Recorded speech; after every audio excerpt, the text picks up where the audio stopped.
ଆପଣଙ୍କର ଇ ଶ୍ରମ କାର୍ଡ଼ ଅଛି କି? ଯଦି ନାହିଁ ନୂଆ ଆପ୍ଲାଏ କରନ୍ତୁ, କାରଣ ଏଥିରେ ସରକାର ବହୁତ କିଛି ସୁବିଧା ଦେଉଛନ୍ତି। ଜୟ ଜଗନ୍ନାଥ, ଆପଣଙ୍କୁ ମୋର ଆଉ ଗୋଟେ ନୂଆ ଭିଡ଼ିଓକୁ ସ୍ୱାଗତ। ଦେଖନ୍ତୁ, ଇ ଶ୍ରମ କାର୍ଡ଼ ଭିତରେ ଆଜି ଆମେ କଥା ହେବା। ତାହେଲେ ଆମର ଯେକୌଣସି ବ୍ରାଉଜରରେ ଆପଣ ଇ ଶ୍ରମ କାର୍ଡ଼ ମାରିଦେବେ, ଖୋଲିବ eShram.gov.in। ଏଇଟା ହେଲା ସରକାରଙ୍କର ମେନ୍ ୱେବସାଇଟ୍ ପେଜ୍। ତେଣୁ ଆପଣ ଏଇଠିକି ଯାଇକିରି ଇ ଶ୍ରମ କାର୍ଡ଼ ବିଷୟରେ ସବୁ ଜାଣିପାରିବେ। ତେଣୁ ଯାହାର ଇ ଶ୍ରମ କାର୍ଡ଼ ନାହିଁ, ଯେଉଁମାନେ କରିଦିଅନ୍ତି ଭଲ, ଯେଉଁମାନେ ନ କରନ୍ତି କରିଦିଅନ୍ତୁ, କାରଣ ଏଥିରେ ସରକାରଙ୍କର ବହୁତ ସୁବିଧା ମିଳୁଛି। ଲେଖା ହେଉଛି, କାରଣ ସରକାରଙ୍କର ଗୋଟେ ଡାଟା ରହିଲା ଯେ ଆପଣ କେତେ ଦେଶରେ କେତେ ଶ୍ରମିକ ଅଛନ୍ତି, କେଉଁ ପ୍ରକାରର ଶ୍ରମିକ ଅଛନ୍ତି, କେମିତି ଅଛନ୍ତି। ତେଣୁ ଆପଣମାନେ ଭିଡ଼ିଓଟା ଶେଷ ପର୍ଯ୍ୟନ୍ତ ଦେଖନ୍ତୁ, ସବୁ ଜାଣିପାରିବେ। କିଛି ୟୁଟ୍ୟୁବର ଭିଡ଼ିଓରେ ଅଛି ଯେ ଇ ଶ୍ରମରେ ମିଳିବ ମାସକୁ 3,000, ବର୍ଷକୁ 36,000, ଏମିତି ସବୁ ଆସୁଛି। ପେନସନ୍ ମିଳୁଛି। ତାର ସରକାର କ'ଣ ତାଙ୍କର ପଇସାଟା ବଳୁଛି ଆପଣଙ୍କୁ ଦେଇଦେବେ ଏମିତି ନା। ଏଇଟା ହେଉଛି ଆପଣଙ୍କୁ କିଛି କଣ୍ଟ୍ରିବ୍ୟୁଟ୍ କରିବାକୁ ପଡ଼ିବ। କଣ୍ଟ୍ରିବ୍ୟୁଟ୍ କଲେ ସେଇଟା ଜମା ହେଇ ରହିବ। ଯେମିତି ଆମର ଧନଧାନ ଯୋଜନାରେ ଅଛି ଗୋଟେ ସ୍କିମ୍ ବାହାରିଛି, ସେମିତି ସୁକନ୍ୟା ଯୋଜନାରେ ଗୋଟେ ସ୍କିମ୍ ବାହାରିଛି। କିଛି ଜମା କରିବେ, ଲାଷ୍ଟକୁ ସେଇଟା ରହିକରି କିଛି ଆମାଉଣ୍ଟ ରହିଲା ପରେ ତାପରେ ତୁମକୁ ମିଳିବ। ଯେମିତି ସୁକନ୍ୟା ଯୋଜନାରେ 21 ବର୍ଷ ହେଇଗଲା ପରେ ଆପଣଙ୍କୁ କିଛି ମିଳିବ, 18 ବର୍ଷ ପରେ ଆପଣ କିଛି ଉଠାଇ ପାରିବେ। ଧନଧାନ ଯୋଜନାରେ ଆପଣ ଇନ୍ସୁରାନ୍ସ କରନ୍ତି, କିଛି ଜମା କରନ୍ତି, ପେନସନ୍ ପାଆନ୍ତି।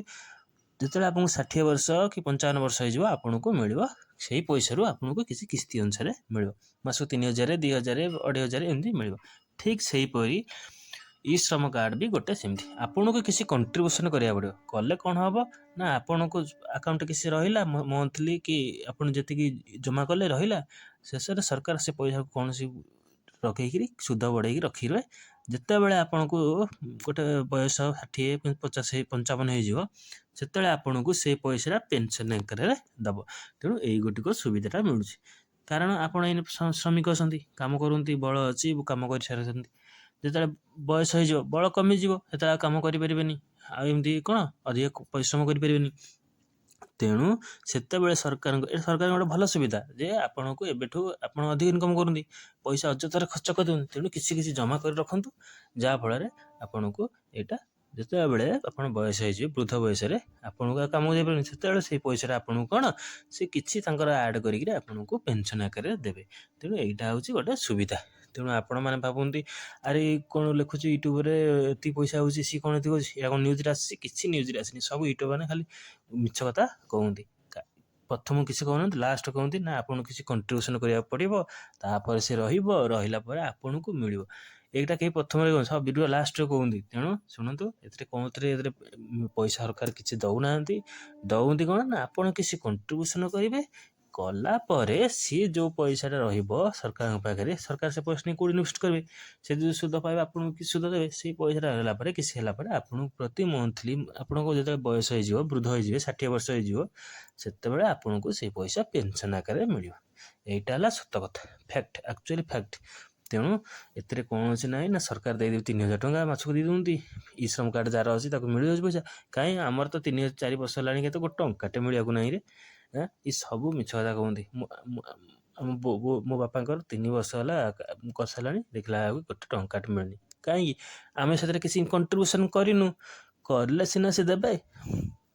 ଠିକ୍ ସେମିତି ଯେଉଁ ଇନ୍ସୁରାନ୍ସ କରନ୍ତି, ସେଥିରେ କ'ଣ ଆପଣ କିଛି ଦେଉଛନ୍ତି, ତାପରେ ଯଦି ଆପଣ କୌଣସି ଡେଥ୍ ହେଇଯାଉଛି, ସିଏ କ'ଣ କିଛି ସେ ପଇସା ଆପଣ ରହିଲା, ସେଟାକୁ ସୁଧମୁଧ ପଳେଇକି ଆପଣଙ୍କୁ କିଛି ଦେବେ। ତେଣୁ ଏଇଟା ହେଉଛି ଗୋଟେ ଫ୍ୟାକ୍ଟ। ତେଣୁ କୌଣସି ୟୁଟ୍ୟୁବର କଥା ପଢ଼ନ୍ତୁନି, ସେ ଖାଲି ଭିଡ଼ିଓର ଲୋକପ୍ରିୟତା ବଢ଼ାଇବା ପାଇଁ ଏମିତି କରନ୍ତି।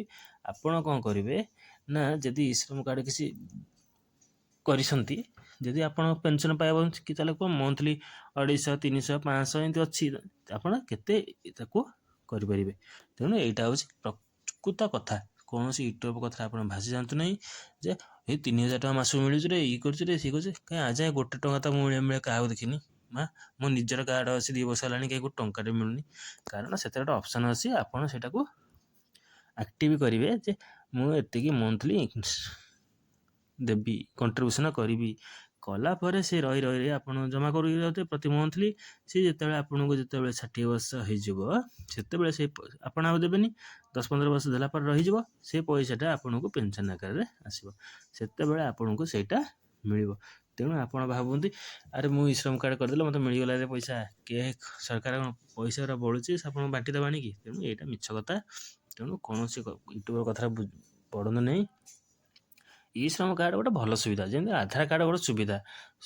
ଆପଣ କ'ଣ ଜାଣିଥିଲେ ଆଧାର କାର୍ଡ଼ ସବୁ ସୁବିଧା ମିଳିବ? ଆଧାର କାର୍ଡ଼ ଖାଲି ଫିଙ୍ଗର ପ୍ରିଣ୍ଟ ଦେଲେ ପଇସା ମିଳିଯାଉଛି। ଆଧାର କାର୍ଡ଼ ଦ୍ୱାରା ପେମେଣ୍ଟ ହେଇଯାଉଛି। କେତେ ବଡ଼ ସୁବିଧା ହେଲା। ସେମିତି ଗୋଟେ ସରକାରଙ୍କ ଗୋଟେ ଯୋଜନା ହେଇଛି।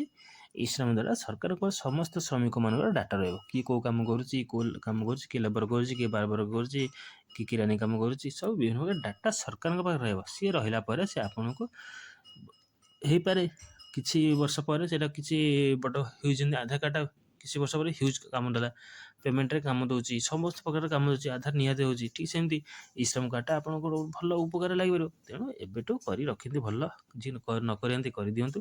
ଏଥିରେ କୌଣସି ଫାଇଦା ନାହିଁ, ଖାଲି ଏଇଟା ଆପଣଙ୍କର ରେଜିଷ୍ଟର ରହିଲା। ଯଦି ଆପଣ ଫାଇଦା ପାଇବାକୁ ଚାହୁଁନ୍ତି, ଆପଣ କିଛି ମନ୍ଥଲି କଣ୍ଟ୍ରିବ୍ୟୁସନ୍ କରିବ ସେ ପେଜ୍ରେ। କଲା ପରେ ସେ ସ୍କିମ୍ରେ କିଛି କଲା ପରେ ଆପଣଙ୍କୁ କିଛି ଯେତେବେଳେ ଆପଣ ବୟସ ହେଇଯିବ ସେତେବେଳେ କାମଧନ୍ଦା କରିପାରିବେନି, ସେତେବେଳେ ସେଇ ପଇସାଟା ପେନସନ୍ ଆକାରରେ ଆପଣଙ୍କୁ ମିଳିବ, ଯାହାଫଳରେ ଆପଣ ଦୈନନ୍ଦିନ ଖର୍ଚ୍ଚ କରିପାରିବେ। ତେଣୁ ଏଇଟା ହେଲା ଆକ୍ଚୁଆଲି ସତ କଥା। କୌଣସି ୟୁଟ୍ୟୁବର ମାନଙ୍କ କଥାରେ ପଡ଼ନ୍ତୁ ନାହିଁ। ସେମାନେ ଖାଲି ଲେଖି ଦେଉଛନ୍ତି ନିଜର ଲୋକପ୍ରିୟତା ବଢ଼ାଇବା ପାଇଁ। ଆରେ ଇ ଶ୍ରମ କାର୍ଡ଼ ମିଳିଲାଣି 3,000, ମାସକୁ ମିଳିଲା ଦିନେ, ବର୍ଷକୁ ମିଳିବ 36,000। ଆରେ ଟଙ୍କାଟେ ସିନା ତୁମେ ଦେଲେ ସିନା ତୁମକୁ କିଛି ଟଙ୍କା ଦେବ, ତେମେ ତ କାହାକୁ ଟଙ୍କାଟା ଦେବନି, ତୁମକୁ କେମିତି ମିଳିବ? ଏଇଟା ହେଉଛି ଆକ୍ଚୁଆଲି ଫ୍ୟାକ୍ଟ। ତେଣୁ ୟୁଟ୍ୟୁବର ମାନେ ନିଜର ଲୋକପ୍ରିୟତା ବଢ଼ାଇବା ପାଇଁ ଏମିତି କରୁଛନ୍ତି, ଯାହାଫଳରେ ଲୋକମାନେ ବହୁତ ଆରେ ସତରେ ପଇସା ମିଳୁଛି ରେ, ତୁ ପଇସା ପାଇଲାଣୁ, ସେ ପାଇଲାଣି, ଏମିତି ପଚାରନ୍ତି, ଦେଖିଲା କେହି ପାଇନାହାନ୍ତି। ଆରେ ଏଇଟା କ'ଣ ନା ଆକ୍ଚୁଆଲି ଫ୍ୟାକ୍ଟ ହେଲା ତୁମମାନେ ସେଥିରେ କିଛି କଣ୍ଟ୍ରିବ୍ୟୁସନ୍ କରିବ, ସରକାର କିଛି କଣ୍ଟ୍ରିବ୍ୟୁସନ୍, ଯେମିତି ଆମର ପେନସନ୍ ଯେଉଁମାନେ ଚାକିରି କରନ୍ତି EPF କଟୁଛି ତାଙ୍କର, ସିଏ କିଛି ଜମା କରନ୍ତି, ସରକାର ତାଙ୍କ ପାଇଁ କିଛି ଜମା କଲା ପରେ ତାପରେ ରିଟାୟାର କଲା ତାଙ୍କୁ କିଛି ପଇସା ମିଳୁଛି। ଠିକ୍ ସେମିତି ଆପଣମାନେ ଯଦି କଣ୍ଟ୍ରିବ୍ୟୁସନ୍ କରିବେ, ସରକାର ବି କିଛି ଦେବ, ଦେଲା ପରେ ଆପଣଙ୍କ ବୟସ ହେଲା ପରେ ସେଇଟା ଆପଣଙ୍କୁ ପେନସନ୍ ଆକାରରେ ମିଳିବ, ଯାହାକୁ ସୁବିଧା ଏଇଟା ମିଳିବ। ଏଇଟା ଗୋଟେ ଭଲ ସୁବିଧା। କିନ୍ତୁ ଯଦି ଆପଣ ଚାହୁଁଛନ୍ତି କଣ୍ଟ୍ରିବ୍ୟୁସନ୍ କରିବା କଥା କରିପାରିବେ, ଯଦି ନ ଚାହୁଁଛନ୍ତି କରିପାରିବେନି। ଏଥିରେ କୌଣସି କାହାକୁ ବାଧ୍ୟତାମୂଳକ ନାହିଁ। ତେଣୁ ୟୁଟ୍ୟୁବର ମାନେ ୟାକୁ ଗୋଟେ ବଡ଼ ହାଇଲାଇଟ୍ କରି କୁହନ୍ତି ଯେ ଇ ଶ୍ରମ କାର୍ଡ଼ରେ ଯାହାର ଅଛି ତାକୁ ପଇସା ମିଳୁଛି। ଆଉ ଦେଖିଲା ପଇସା କାହିଁ ମୋତେ 3 ବର୍ଷ ହେଲା କାହିଁ ମିଳିବାକୁ ନାହିଁ, ତାହେଲେ ମିଳୁଛି କେଉଁଠି? ଏଥିରେ କୌଣସି ଫ୍ୟାକ୍ଟ କଥା ଆପଣ ବୁଝନ୍ତୁ ନାହିଁ। ଏଥିରେ ସମସ୍ତେ ଖାଲି କହିଦେଉଛନ୍ତି, କିନ୍ତୁ ଆକ୍ଚୁଆଲି ସତ କଥା କେହି କହୁନାହାନ୍ତି। ତେଣୁ ଆପଣମାନେ ଯଦି ଏସବୁ କରିନାହାନ୍ତି କରିଦିଅନ୍ତୁ, ଭବିଷ୍ୟତରେ ଦରକାର ହେବ। ଯଦି କରିନ୍ତି ରଖିଥାନ୍ତୁ ସେମିତି। କୌଣସି ଅପଡ଼େଟ୍ କିଛି ନାହିଁ, କୁହନ୍ତୁ ଅପଡ଼େଟ୍ କର, ଜନସେବା ଦେଇ 50 ଟଙ୍କା 30 ଟଙ୍କା ଦେଇ ଖର୍ଚ୍ଚ କରନ୍ତୁ, କିଛି ଦରକାର ନାହିଁ। ଯେମିତି ଦେଖନ୍ତୁ। ଜୟ ଜଗନ୍ନାଥ। ଭିଡ଼ିଓ ଭଲ ଲାଗିଲେ ଲାଇକ୍ କରି ସେୟାର।